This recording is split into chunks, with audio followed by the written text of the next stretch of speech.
जितनी हदीस की अक़साम है, ये हदीस सही है, ये सही लिजाती ही है, ये सही लिगैर ही है, ये हसन है, ये हसन लिजाती ही है, ये हसन लिगैर ही है, ये मरफू है, ये मकतू है, ये मौजू है, ये मतरूक है, ये मशहूर है, मुअल्लक है, ये मुरसल है, ये मुदल्लस है, ये मुफ़अल है, ये मुअल्लल है, ये मुदरज है, ये मुस्तरिब है, ये ज़ईफ़ है, गरीब है, अजीज़ है, शाज़ है, मुनकर है। क्या बात है। ये जितनी हदीस की अक़साम है, मुझे बताओ कोई एक हदीस भी ऐसी है कि मेरे नबी ने फरमाया ये मेरी हदीस सही है, ये ज़ईफ़ है? नहीं। किसी सहाबी ने कहा? नहीं। किसी ने ताबी ने कहा? नहीं। भाई पहली पूरी सदी में, पहले पूरे 100 साल में सिर्फ हदीस तहरीरी तौर पे, ज़बानी तौर पे इसका तहफ़्फ़ुज़ किया गया, अक़साम हदीस का नामो निशान नहीं। दूसरी पूरी 100 साल में, दूसरी पूरी सदी में हदीस की तदवीन हुई, सहाबा और ताबईन के आसार को अलग अलग किया गया, अक़साम हदीस का तसव्वुर नहीं। तीसरी सदी में, यानी मेरे नबी के पर्दा फरमाने के 250-300 साल बाद हदीस की अक़साम इनका तयन किया जा रहा है। ये सही है, ये सही लिगैरी है, ये सही लिजाती है, ये हसन है, ये हसन लिजाती है, ये हसन लिगैरी है, ये मरफू है, मकतू है, मौजू है, मतरूक है, मशहूर है, ये मुअल्लक है, मुफ़अल है, मुअद्दल है, मुदरज है, मुस्तरिब है, ये अजीज जनाबे वाला ज़ईफ़ है, अजीज है, गरीब है, शाज़ है, मुनकर है। ये हदीस की अक़साम 300 साल के बाद इनका तयन कौन कर रहा है? बाबे। मेरा सवाल है, आंखें बंद करके कहते हो ये हदीस सही है। मैंने कहा मुस्तफ़ा ने तो नहीं फरमाया, सहाबा ने तो नहीं फरमाया, ताबईन ने तो नहीं फरमाया। कहा जी हाँ। तो मैंने कहा किसने फरमाया है? वाह वाह, बाबे। अल्लाह। तो मैंने कहा अगर इतना अंधा एतमाद है, अच्छा फिर ये भी याद रखना, बाबों ने हदीस की अक़साम का तयन फरमाया, बाबों ने ही इनकी तारीफात का तयन फरमाया, बाबों ने ही ये उसूल मुरत्तब फरमाया कि अकायद में किस दर्जे की हदीस आएगी, अहकाम में किस दर्जे की हदीस आएगी, फ़ज़ाइल में किस दर्जे की हदीस आएगी। उन्हीं बाबाओं ने ये कहा कि फ़ज़ाइल में ज़ईफ़ हदीस भी काबिल कबूल है। मैंने कहा बाकी सारी चीज़ें हजम कर जाते हो, लेकिन ये क्यों नहीं मानते कि उन्हीं बाबाओं ने जिन्होंने हदीस की अक़साम का तयन किया, इनकी तारीफात का तयन किया, उन्हीं बाबाओं ने कहा कि ज़ईफ़ हदीस फ़ज़ाइल में काबिल कबूल है।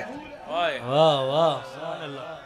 फिर ज़ईफ़ हदीस के हवाले से भी एक ख़ास बात, आज बहुत बड़ा फितना पनप रहा है कि फ़ौरन झटके से कह दिया ये हदीस ज़ईफ़ है जी, साइड पे कर दो। मैंने कहा उन्हीं बाबाओं ने जिन्होंने कहा ये हदीस ज़ईफ़ है, ये हदीस सही है, ये हसन है, उन्हीं बाबाओं ने कहा कि ज़ईफ़ हदीस कभी कब होती है? फरमाया ज़ईफ़ हदीस दूसरी ज़ईफ़ हदीस से मिलके, या ज़ईफ़ हदीस हसन हदीस की मुताबियत में जब आती है तो फिर वही ज़ईफ़ हदीस या सही लिगैर ही का दर्जा पाती है या हसन लिगैर ही का दर्जा पाती है। और ज़ईफ़ हदीस के कवि होने के उलमा ने असबाब बयान किए। पहला सबब क्या है? तअद्दुद तुरक। ये पहला सबब है ज़ईफ़ हदीस के कवि होने का। पहला सबब कि जब हदीस एक ही हदीस है, जब 2 संदों से मरवी होती है तो वो या हसन लिगैर ही का दर्जा पाती है या सही लिगैर ही का दर्जा पाती है।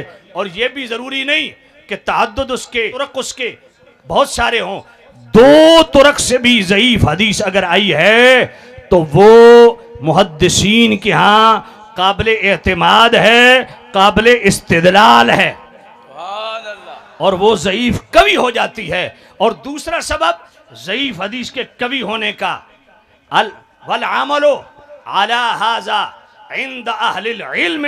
इमाम तिरमिज़ी कितनी हदीसें हैं जब हदीस पे कलाम करते हैं, उस ज़ईफ़ हदीस के कवि होने के लिए आगे लफ्ज़ क्या लिखते हैं? वल अमलो अला हाज़ा इंद अहलिल इल्म।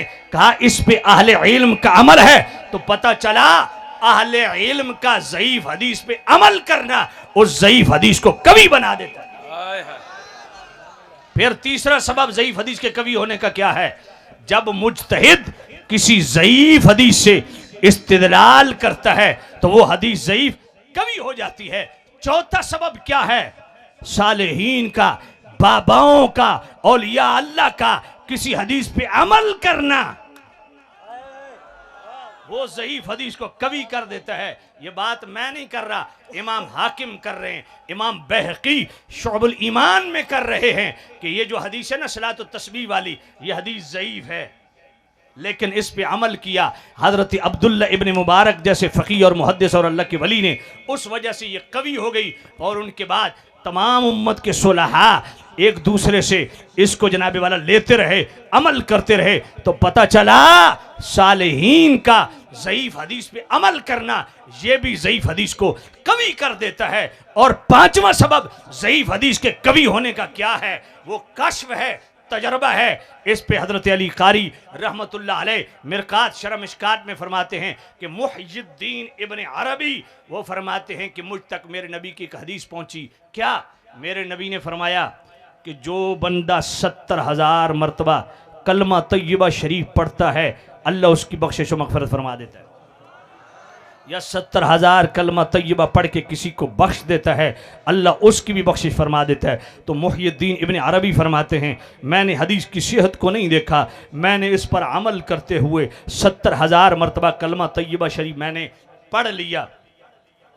और ये इल्मी किताबी बाबे की बात कर रहा हूँ। फरमाया मैंने जब पढ़ लिया तो पढ़ने के बाद मैंने अपने पास महफूज रखा। मैं एक महफिल में गया, वहाँ एक नौजवान को मिला जिसको कश्फ का इल्म था। उस नौजवान को मैंने रोते देखा। मैंने पूछा रोता क्यों है? कहता है मेरी वालदा फौत हो गई, मैं उसको अजाब में मुब्तला देख रहा हूँ। मुहय्यिद्दीन इब्न अरबी फरमाते हैं वो जो 70,000 कलमा तय्यबा शरीफ मैंने पढ़ा था ना, मैंने दिल ही दिल में उसकी वालदा को बख्श दिया। अचानक उसके चेहरे पे मुस्कुराहट आ गई, वो हंसने लगा। मैंने कहा क्या मामला है? कहता है मैं अपनी वालदा को अब अच्छी हालत में देख रहा हूं। अब मुहय्यिद्दीन इब्न अरबी फरमाते हैं फ़अरफ़्तु सिहतल हदीस बिसिहत कश्फिही व सिहत कश्फिही बिसिहतिल हदीस। मुहय्यिद्दीन इब्न अरबी फरमाते हैं कि इस हदीस की सेहत को उस नौजवान के कश्फ से और उस नौजवान के कश्फ को हदीस की सेहत से मैंने पहचाना। तो कश्फ से भी ज़ईफ हदीस कभी हो जाती है। मैंने कहा ये जितनी मैंने बहस की है ये उन्हीं बाबाओं की बहस है जिन्होंने कहा ये हदीस सही है, ये हदीस हसन है, ये हदीस ज़ईफ है। खैर बयान करने का मतलब ये है कि बाबाओं की ज़रूरत है।